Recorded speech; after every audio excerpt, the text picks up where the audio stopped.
you, Chairman Bilirakis. Leave it to you to bring Gators and Seminoles together. And as Tampa Bay's Congresswoman, I want to say to you, Mr. Burton, thank you so much for your philanthropic activities back home, including the Mort Elementary Community School.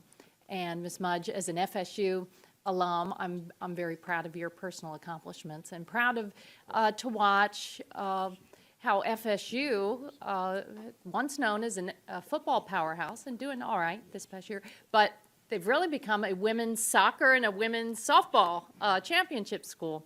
And that's not by accident. You said in your testimony, as we celebrate 50 years of Title IX, it is important that we ensure the opportunities for participation and access to higher education, particularly for underrepresented populations, that they're fostered and ensured. There are many threats through legislation and litigation that would undermine this model.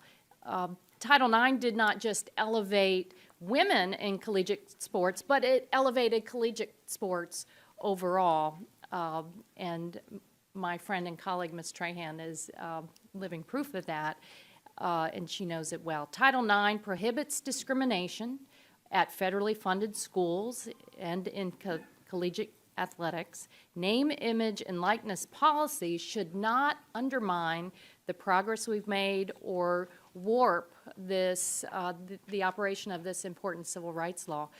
Commissioner Heppel, do you believe that women have NIL opportunities as lucrative as their male counterparts, and what should we be thinking of as we craft some guardrails here federally to ensure that women and girls have every opportunity to participate?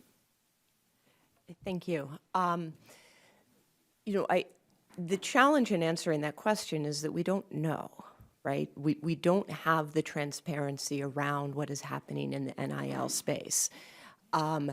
The anecdotal evidence and some of the data through what I would call voluntary reporting is that no. What we are seeing is that NIL is being used as many, not all. I will the caveat there, but recruiting inducements to enroll out of high school or its transfer. And that, I think, undermines what really is the great opportunity that NIL presents. And so the need for transparency in a national structure in this area. Within the Patriot League, I can say that we have, we invested as a league in a software platform where reporting could take place. We cross 4 different states. The District of Columbia, Army and Navy are members of the Patriot League. The cadets and midshipmen are federal employees.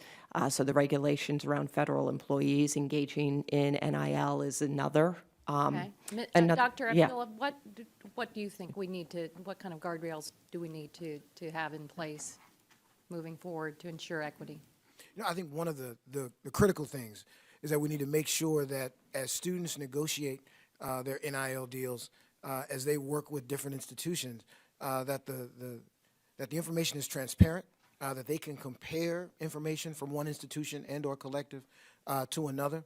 And I think that if we're able to do that, then students and student athletes can successfully negotiate their value on a higher level. Ms. Mudge? Yes, I think for guardrails, I think it would be very helpful for a level playing field. Just with what we have now of different states having different rules, I think that can completely alter where recruits want to choose their schools based on what state has certain laws. And I think even with the transfer portal, like people deciding where they want to go, and I think it would be very helpful if we just had federal guardrails and legislation to keep everybody on the same page to have a level playing field.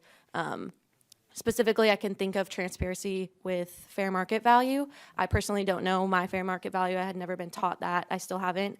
And having the education to know how much I could ask would be very helpful in the guardrails. And Mr. Chun, you'd said only 16.2% of NIL deals go to female athletes.